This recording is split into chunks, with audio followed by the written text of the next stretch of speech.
Welcome to my channel. Try to hear the latest story. My partner shared a post on Facebook visible to all our acquaintances, saying I was unfaithful because you're utterly dull in the bedroom. Face the facts. I replied with alright, got it.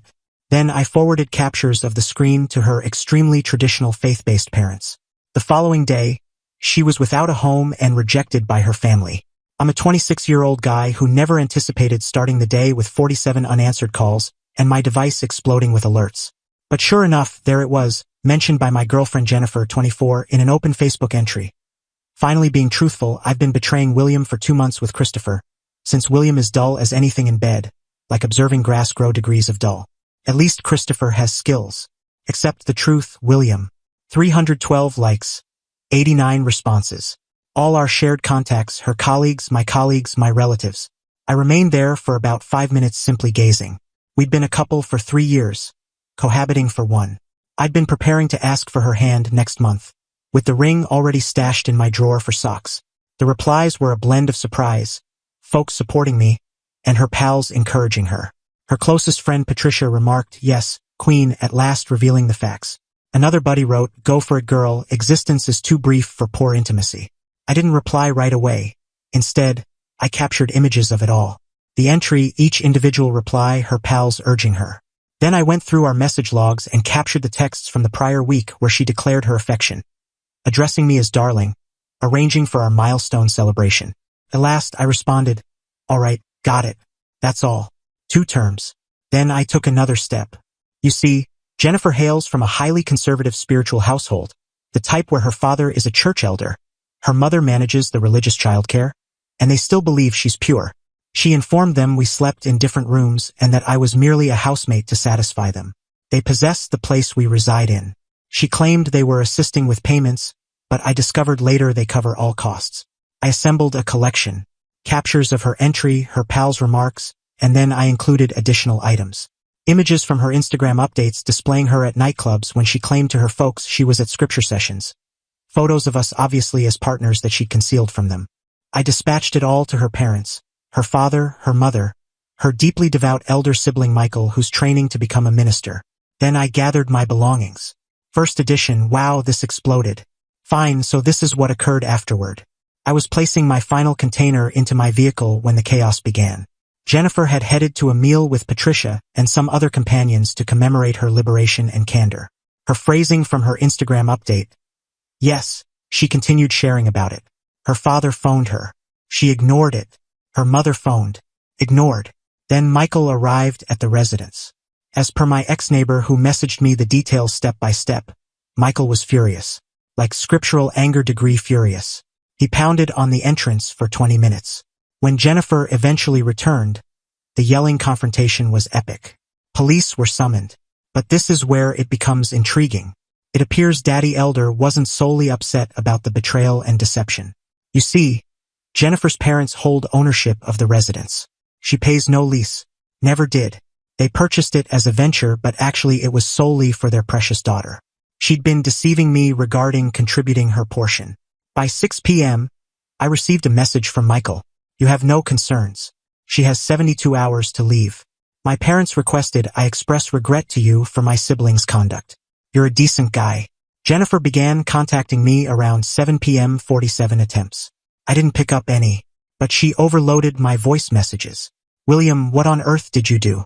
This isn't amusing now. Pick up. My parents severed ties with me, you jerk. Where can I stay? Christopher isn't responding to my attempts. You destroyed my existence over a prank. A prank.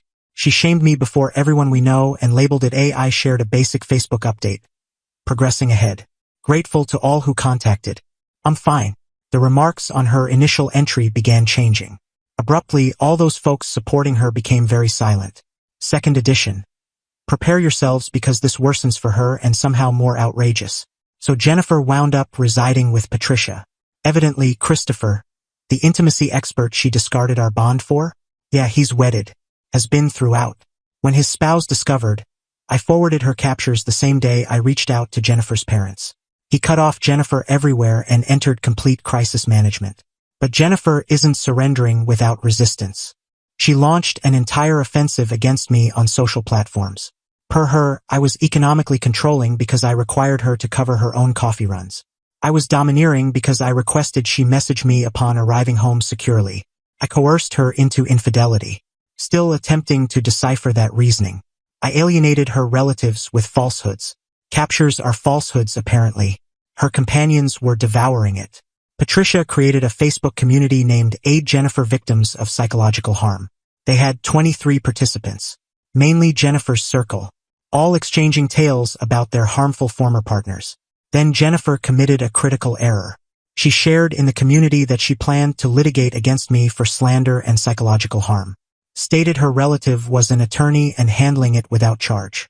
She sought $50,000 for distress and insisted I fund her counseling. Here's the detail about Jennifer. She overlooks that my closest buddy David works as a legal assistant. And her relative? He's a property lawyer who explicitly stated he avoids personal conflicts. David researched him. David chuckled so intensely he almost gagged on his drink when I displayed the shares.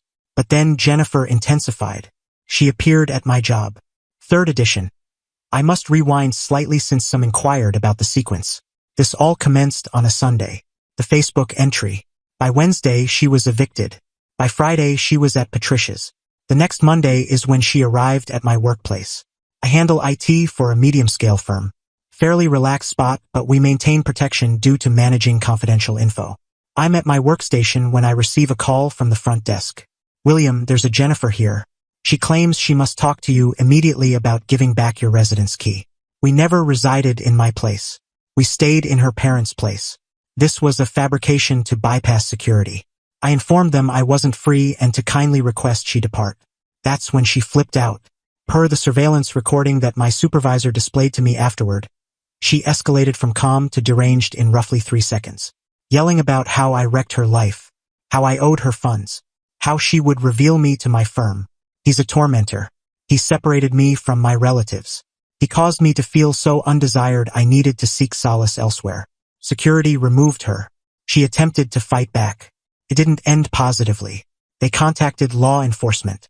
My supervisor summoned me to his room. I believed I was finished. Instead, he presented an email he'd gotten that morning from an unknown profile. Title, The Reality About William. It was lengthy nonsense about how I was a tormentor, a schemer, how I posed a risk to females at work. But here's the twist. The email originated from an IP linked to Patricia's housing area, and it was dispatched 2 hours prior to Jennifer's arrival at my workplace. They orchestrated this. They aimed to have me terminated. My supervisor, luckily, is a solid person. He'd viewed the original Facebook entry. One of my colleagues had shared it when it spread in our work discussion. He advised me to seek a protection order and provided the remainder of the week off. Compensated. That evening, something wonderful occurred. Recall Michael, the faithful sibling? He created his own Facebook entry. I've remained silent from respect for my relatives, but I can't continue. My sibling Jennifer is not the injured party here. She was unfaithful, deceived, and disgraced a fine man who cared for her. Now she's fabricating about him being harmful. I've known William for 3 years. He pampered her like royalty. She discarded it for notoriety and is now dealing with the repercussions of her choices. I'm embarrassed to consider her my sibling. William, if you're viewing this, my relatives owe you regret. You merited superior. 357 forwards, 892 responses. The momentum was shifting. 4th edition. I obtained the protection order. It was unexpectedly straightforward with the surveillance recording, the emails, and the voice recordings. Remember those 47 attempts? She left some truly menacing messages. But Jennifer wasn't finished. No, she was merely beginning. Patricia shared in their aid community that they were planning a demonstration outside my housing complex to reveal the facts. They crafted placards. Real placards. William is a tormentor. Trust females. Fairness for Jennifer. 8 individuals appeared. From her 23-person aid community, my neighbor Mrs. Sue, a 70-year-old Korean woman who prepares the finest fermented cabbage, was not tolerating it. She summoned law enforcement right away. Then she did something superior. She broadcasted live on Facebook. These insane women bothering my neighbor. He's such a kind young man, always assists with my shopping. That woman was unfaithful to him and announced it on Facebook. Now she's here with placards? No decency. Mrs. Sue has 14 grandkids. Those grandkids circulated her clip. It spread widely in our town's Facebook communities. Law enforcement arrived. Jennifer had a protection order. She was detained. Once more. But hold on, there's additional. While Jennifer was being detained, I was conferring with David and a genuine attorney. Turns out, fabricating claims of harm, dispatching slanderous emails to someone's boss, and coordinating harassment efforts, that's pursuable in court. We dispatched a stop and refrain to both Jennifer and Patricia. We also forwarded duplicates to the other participants in their Facebook community. Within a day, the community was removed. Then I received an unforeseen call. Jennifer's father. William, I lack words. We viewed the surveillance recording. We saw the detention log. I'm revolted. You were like kin to us. And I faltered as a parent. I'm regretful. He informed me they've severed her completely, altered the locks on other assets they possess. Evidently, they have multiple leases, excised her from their estate, even terminated her vehicle coverage. The vehicle's titled to them as well. Jennifer's mother forwarded me a lengthy message expressing regret and stating they're in relative therapy to determine their errors. In the meantime, I got a note from Christopher's spouse. She expressed gratitude for the captures and said she's pursuing separation. She mentioned Christopher attempted to fault Jennifer for enticing him, but she wasn't accepting it. Evidently, this wasn't his initial betrayal. Concluding addition. It's been 3 weeks since this commenced. 3 weeks since I awoke to that Facebook entry. Here's the status of everyone. After being detained twice, she finally understood. She's residing with some far-off relative in another region. Last I learned, via Michael, she's employed at a customer service hub and resting on an inflatable bed. She's been entirely severed by her relatives. No legacy, no aid, zilch. Her Instagram is restricted now, but Patricia still shares about their recovery path and how they're resilient. Christopher never communicated with her again. The guy she abandoned a 3-year bond for cut off her contact and returned to his spouse, who separated from him regardless. Me, I located a superior residence nearer to employment. My supervisor awarded me a salary increase for managing a tough scenario with composure. His phrasing, I'm in counseling not due to injury, but because I aim to ensure I don't overlook warnings ahead. The ring? I exchanged it and applied the funds for a loan journey to Japan I've long desired. I depart next month. The court matters. My attorney dispatched the ultimate request document. If Jennifer or any of her companions reach out to me, my boss, or issue further public declarations about me, we advance with the slander action. Thus far, quiet. The acquaintances, most of our joint contacts aligned with me after viewing the proof. The ones who didn't, farewell. My true companions organized a liberation gathering last weekend. Mrs. Sue prepared fermented cabbage rice. David introduced his fresh partner. It was pleasant.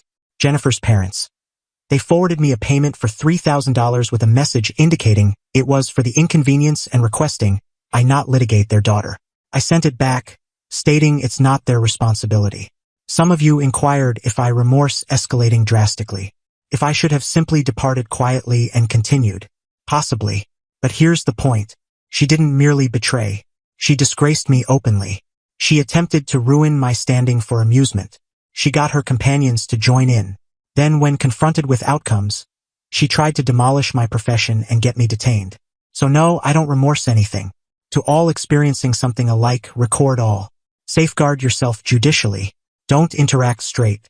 Allow them to sabotage themselves. And Jennifer, if you're viewing this from your relative's inflatable bed, was Christopher valuable? Farewell, online community. Grateful for tracking this crazy adventure. Addition. Since some inquired, yes, this is authentic. No, I won't distribute the real captures or clips for clear judicial causes. And to the individual who contacted me claiming they believe they recognize Patricia, please avoid reaching anyone connected. Let's allow this to conclude here. Second edition. Goodness. Michael just messaged me. Evidently, Jennifer attempted to launch a crowdfunding page asserting she was a sufferer of economic harm and required assistance to recover. It was flagged and removed within hours. She truly doesn't improve, does she?